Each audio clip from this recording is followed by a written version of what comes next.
Un síndrome de la sospecha recorre el mundo.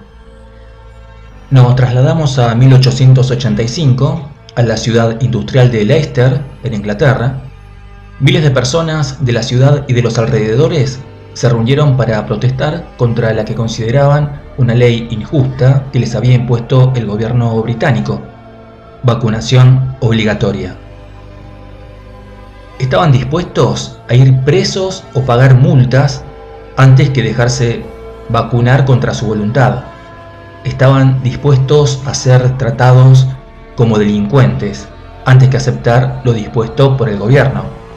Todos los niños debían vacunarse en los 3 meses posteriores a su nacimiento. ¿Cómo se llegó a esta revuelta masiva antivacunas? A principios de la década de 1870, y a pesar de las acciones emprendidas por el gobierno para conseguir una elevada tasa de vacunación, una epidemia masiva de viruela golpeó no solo a Leicester, sino a toda Inglaterra. En la ciudad hubo miles de casos de viruela y cientos de muertes. Ello sacudió la creencia de las personas en los poderes protectores de la vacunación.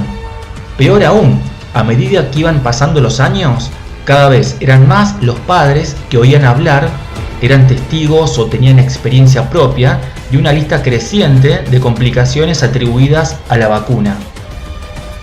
La epidemia de viruela de 1871-1872 fue un claro ejemplo para la gente de la ciudad, porque a pesar de haber cumplido con la ley, unas 3.000 personas contrajeron la enfermedad.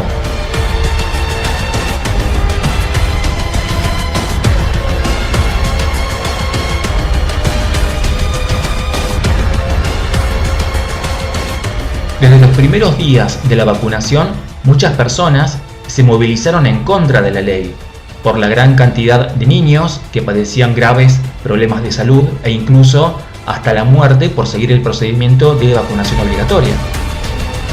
Los castigos recayeron con mucha diferencia en los pobres, a quienes, si no podían pagar la multa por no cumplir la ley de vacunación, se les embargaban las propiedades y se ponían a la venta pública. La preocupación por la seguridad y eficacia de la vacuna y por la intromisión del gobierno en la libertad personal al hacerla obligatoria avivó el fuego del movimiento antivacuna. La gente empezó a oponerse al gobierno y decidió pagar las multas. Algunos incluso aceptaban ir a la cárcel antes que vacunarse o dejar que vacunaran a sus hijos. Aquella decidida reacción culminó en la mencionada gran manifestación de Leicester de 1885. Ese mismo año, el gobierno de Leicester, que había impulsado la vacunación mediante multas y penas de cárcel, fue sustituido por un gobierno nuevo, el cual era contrario a la política de vacunación obligatoria. En 1887, la tasa de cobertura de la vacunación había caído al 10%. Surgió una nueva metodología, el método Leicester, el cual se basaba en la cuarentena de los pacientes de viruela y la desinfección de sus casas. Pensaban que era un sistema económico y eficaz para eliminar la necesidad de la vacuna. Aunque era evidente que el método Leicester era mejor que la vacunación obligatoria y masiva, quienes obligaban obstinadamente a vacunarse pensaban que la inmunidad de que disfrutaba la ciudad de Leicester era pasajera, y que antes o después la ciudad padecería una gran epidemia de viruela y, la tasa de letalidad sería altísima. Estaban convencidos de que era inevitable una gran tragedia que provocaría mucho sufrimiento a los desdichados que siguieran a sus dirigentes en una aventura que consideraban equivocada. Pensaban que el gigantesco experimento, vamos a decirlo así, llevaría una terrible masacre, en especial entre los niños desprotegidos. La prensa se encargó de divulgar el terrorífico escenario post-apocalíptico.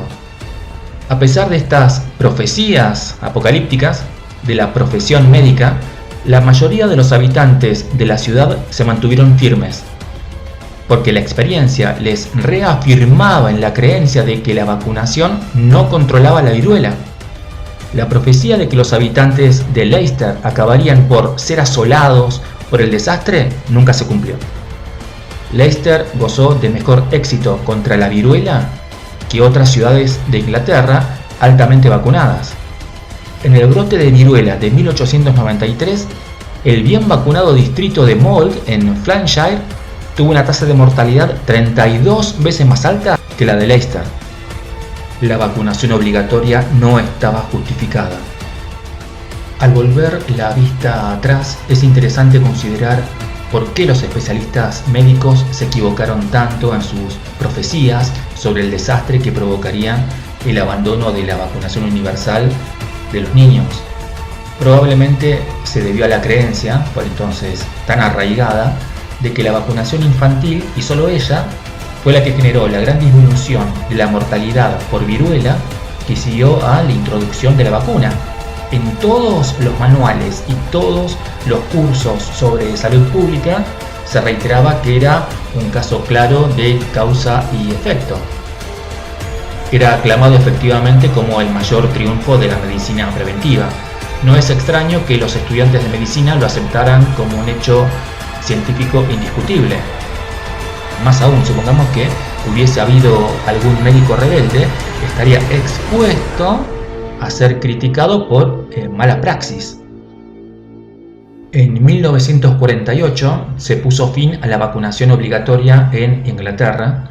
Por entonces el experimento de Leicester, que se llevaba aplicando hacía más de 60 años, había demostrado ser todo un éxito. El experimento de más de 60 años no solo demostró que el sistema era eficaz, sino también que el pensamiento científico oficial podía estar equivocado. Muchas gracias por tu atención, hasta el próximo video.